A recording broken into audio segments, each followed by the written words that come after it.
পথ দুর্ঘটনায় আশঙ্কাজনক অবস্থা। আরজি করে মৃত্যু।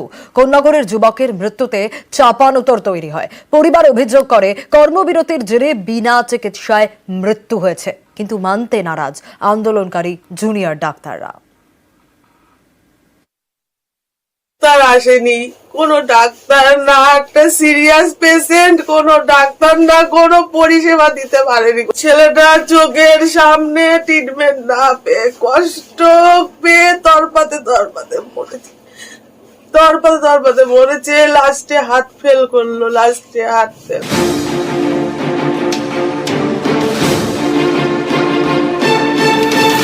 আরজি করে নাইট ডিউটিতে মহিলা চিকিৎসকের ধর্ষণ, খুন প্রতিবাদে লাগাতার কর্মবিরতিতে বিভিন্ন হাসপাতালের জুনিয়র ডাক্তাররা। এতে অনেকেই ভোগান্তির শিকার হচ্ছেন। জুনিয়র ডাক্তারদের কর্মবিরতি তুলতে একাধিকবার বার্তা দিয়েছে রাজ্য সরকার। সুপ্রিম কোর্টও কড়া বার্তা দিয়েছে, তাতে ছবি বদলায়নি। জুনিয়র ডাক্তাররা কর্মবিরতিতে অনড়। এবার এই কর্মবিরতির জেরে বিনা চিকিৎসায় যুবকের মৃত্যুর অভিযোগ উঠল আরজি করে। আমার ছেলেটা তো নির্দোষ ছিল, আমার ছেলেটা তো কোনো দোষ করেনি। এটা কি প্রতিশোধ নেওয়া হচ্ছে? ডাক্তারদের বিচার কে করবে? আমার ছেলেটা যে এত কষ্ট পেয়ে মরেছে, এতটা যন্ত্রণা পেয়েছে, কে করবে? কোন্নগরের বিবেকনগরের বাসিন্দা বিক্রম ভট্টাচার্য, বছর 22-এর যুবক, পেশায় গাড়ি চালক।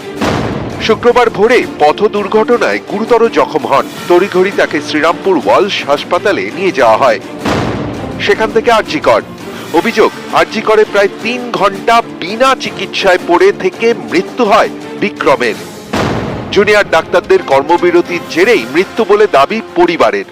পেশেন্টটা যে এসে দেখবে, কিন্তু সেটা আসেনি।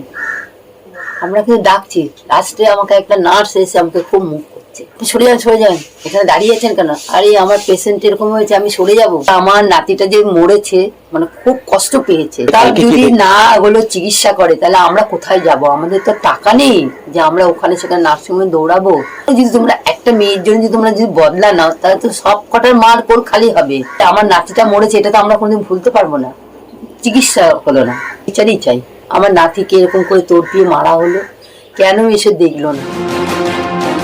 বিনা চিকিৎসায় মৃত্যু মানতে নারাজ আরজি করের আন্দোলনকারী জুনিয়র ডাক্তাররা।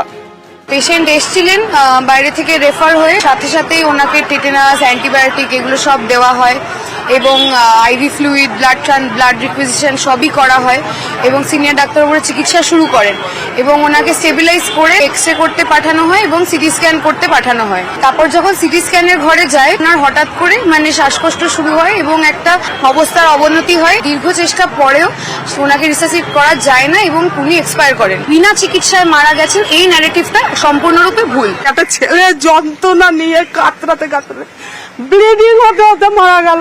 কোথায় ট্রিটমেন্টটা হলো বলুন? ট্রিটমেন্টটা হয়নি। ডাক্তার মিথ্যে কথা বলছে, ট্রিটমেন্টটা হয়নি। ম্যাডাম দেখাতে পারবে আমাকে? ডাক্তার ডেকে দাঁড় করিয়েছে আমার সামনে, ম্যাডাম বলতে পারবে? ম্যাডাম বলতে পারবে না। আমার ছেলে তড়পিয়ে মরেছে ডাক্তারদের জন্য, ডাক্তারদের গাফিলতির জন্য। নিউজ 18 বাংলা।